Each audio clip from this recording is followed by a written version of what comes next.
Train চালকের তৎপরতায় প্রাণ বাঁচল হাতির। উত্তর পূর্ব সীমান্ত রেলের আলিপুরদুয়ার ডিভিশনের এই ঘটনা।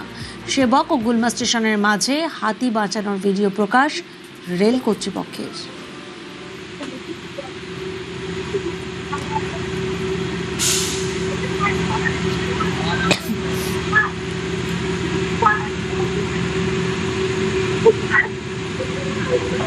যে ভিডিও এই মুহূর্তে আপনারা দেখছেন সেবক ও গুলমা স্টেশনের মাঝে, রাজকুমার প্রতিনিধি আমাদের সঙ্গে রয়েছেন। রাজকুমার, রেল কর্তৃপক্ষের যা ভিডিও আমরা দেখলাম তাতে রীতিমতো সাধুবাদ দিতে হয়।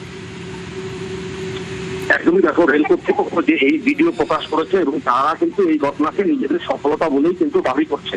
তার কারণ হচ্ছে জানো যে এই যে অসমগামী একটি মাল ট্রেন, কিন্তু মাল ট্রেনের চালক এবং সহচালক আচমকাই লক্ষ্য করেন যে একেবারে রেল লাইনের উপরে উঠে আসছে একটি হাতি, এবং এটা দেখেই কিন্তু জরুরি ব্রেক বসে কিন্তু ট্রেন থামিয়ে কিন্তু সেই হাতির প্রাণ বাঁচানো হয়। একেবারেই।